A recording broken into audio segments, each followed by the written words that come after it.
তাকাতেই যা দেখলো তারপরে আর তার কোনো কিছু চিন্তা করার শক্তি ছিল না। বাচ্চাটার পা লম্বা হয়ে তার কোল থেকে এতটা ঝুলে পড়েছে যে মাটির সাথে লেগে আছে সেই পা, আর তাই মনে হচ্ছে কেউ টেনে ধরেছে তাকে পেছন থেকে। কিন্তু কোলের মাঝে বাচ্চাটা তখনও স্বাভাবিক, ছোট মায়াবী মুখটা হাসি হাসি তাকিয়ে আছে তার দিকে। সে বাচ্চাটাকে যত শক্তি দিয়ে সম্ভব ছুঁড়ে ফেলে দিয়ে নৌকার দিকে দৌড় দিল। নৌকা বাঁধার দড়িটা একটানে খুলে ফেলে লাফ দিয়ে নৌকায় উঠল। সে শরীরের সমস্ত শক্তি দিয়ে নৌকাটা বাইতে শুরু করলো। পাড়ের থেকে যতটা সম্ভব মাঝ নদীতে চলে আসতে লাগলো সে।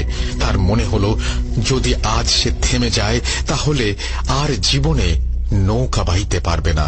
সামনে শ্মশান থেকে তখনও ধোঁয়া উঠছে। সে পাড় থেকে সরে এসেছে অনেকটাই। ঠিক তখনই পেছন থেকে একটা গড়গড় শব্দ তার কান ঝালাপালা করে দিল। সে ভয়ে ভয়ে পেছনের দিকে তাকাতেই একটা অদ্ভুত ব্যাপার দেখতে পেল। সেই বাচ্চাটা দাঁড়িয়ে আছে নদীর পাড়ে, কিন্তু এখন মনে হচ্ছে তার বয়স 2 বছরের বাচ্চার মতো হবে।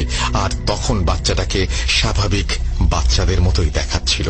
একটা রাগান্বিত মুখ নিয়ে এক দৃষ্টিতে সে তাকিয়ে আছে। সেই মুখ থেকে গড়গড় শব্দ ভেসে আসছে। তার চোখের সামনেই চাঁদের আলোতে সেই বাচ্চাটার অবয়ব পরিবর্তিত হতে থাকলো। সোহাগ দেখল বাচ্চাটার চোখ আগুনের মতন বর্ণ ধারণ করতে শুরু করে দিয়েছে, আর বাচ্চার মুখ আস্তে আস্তে লম্বা হতে শুরু করে দিয়েছে এবং তার শেয়ালের মুখের মতো আকৃতি নিয়ে সে আরো জোরে নৌকা চালানো শুরু করে দিল। আস্তে আস্তে অনেক দূরে চলে আসলো সে। যতক্ষণ চাঁদের আলোতে সে বাচ্চাটাকে দেখা গেল, সে এক দৃষ্টিতে তাকিয়েছিল। এর কিছু সময় পরে অন্ধকারে মিলিয়ে গেল বাচ্চাটা। সোহাগ যেন এক নতুন জীবন ফিরে পেল। সে গ্রামের দিকে নৌকা নিয়ে আসা শুরু করলো। অনেকটা পথ আসার পরে সে আবার খেয়াল করলো নৌকার পাশে একটা বড় মাছ ভেসে উঠছে বারবার। সে চিন্তা করলো এখন তো আর কিছু নেই, তাই মাছটা ধরার চেষ্টা করি। এই জন্য সে নৌকাটা আস্তে আস্তে আবার পাড়ের কাছে নিল। হ্যারিকেনের পাওয়ারটা আর একটু বাড়িয়ে দিল।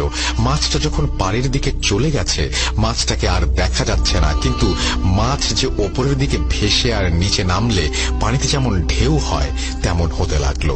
তারপর সে নৌকা থেকে হাতে ক্যাটা তুলে নিল। নৌকা থেকেই সে পানির ঢেউ লক্ষ্য করে ক্যাটাটা ছুড়ে দিল। ক্যাটাটার সাথে মাথায় যে ছোট দড়ি তার হাতে ছিল, সেটাতে খুব জোরে টান অনুভব করলো। পানির দিকে তাকিয়ে দেখলো সেই জায়গার পানি লাল হয়ে যাচ্ছে রক্তে। সে ভয় পেয়ে গেল। এমন ভাবে তো মাছের থেকে রক্ত বের হয় না।